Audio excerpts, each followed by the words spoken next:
अर्थात पुरुषों में होने वाली सेक्सुअल कमजोरी तथा उससे रिलेटेड बीमारियों के बारे में बात करेंगे।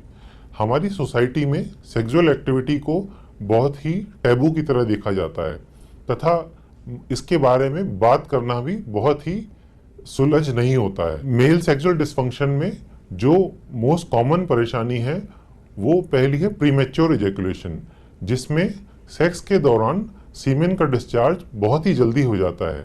कई केसेस में ये एक्चुअली प्रॉब्लम होती है और कई केसेस में अपने एक एक्सपेक्टेशन के अनुसार जब ये नहीं हो पाता है तो ये डिससेटिस्फेक्शन का कारण होता है।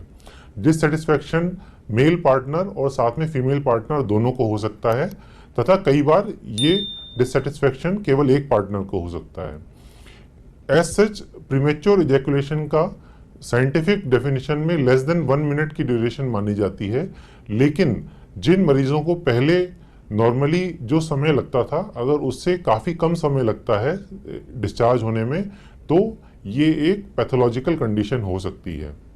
इसके बहुत सारे कारण हो सकते हैं तथा इनका प्रॉपर डायग्नोसिस और उपचार की आवश्यकता होती है।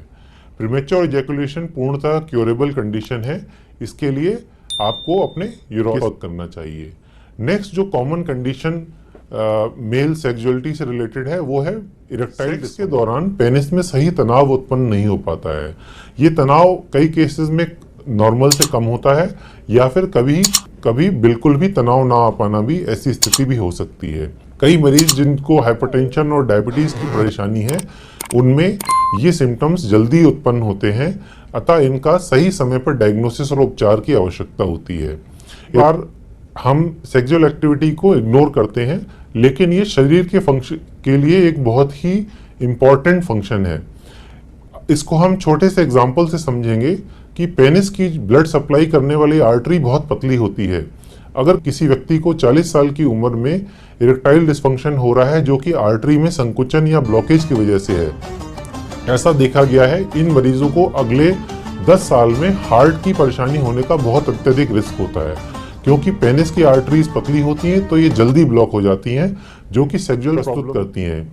वही मरीज अगर अपने उसी लाइफस्टाइल और बीमारियों के साथ चलते रहते हैं और इस परेशानी को नेग्लेक्ट करते हैं, उनमें समय के साथ जो कोरोनरी आर्टरी यानी हार्ट को सप्लाई करने वाली आर्टरीज हैं उनके ब्लॉकेज की संभावना बढ़ती जाती है। इसके अलावा तीसरी जो कॉमन परेशानी है वो मेल इनफर्टिलिटी है। जब एक कपल प्रेगनेंसी प्लान करते हैं और अगर 1 साल के बाद तक कंटिन्यूस ट्राई करने के बाद भी अगर प्रेगनेंसी नहीं हो पा रही है 1 से 2 साल तक, तो उस केसेस में मेल फर्टिलिटी के लिए इवैल्यूएशन की आवश्यकता होती है। निसंतान होने के कारणों में पुरुषों के मेल रिलेटेड कारणों की संभावना काफ़ी ज़्यादा होती है जो कि 60 to 70% है।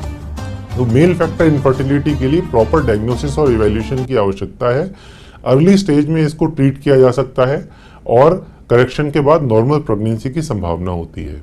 तो अगर मेल सेक्सुअल इश्यूज से रिलेटेड या फिर फर्टिलिटी से रिलेटेड कोई भी अगर आपको मुश्किल है या सिम्टम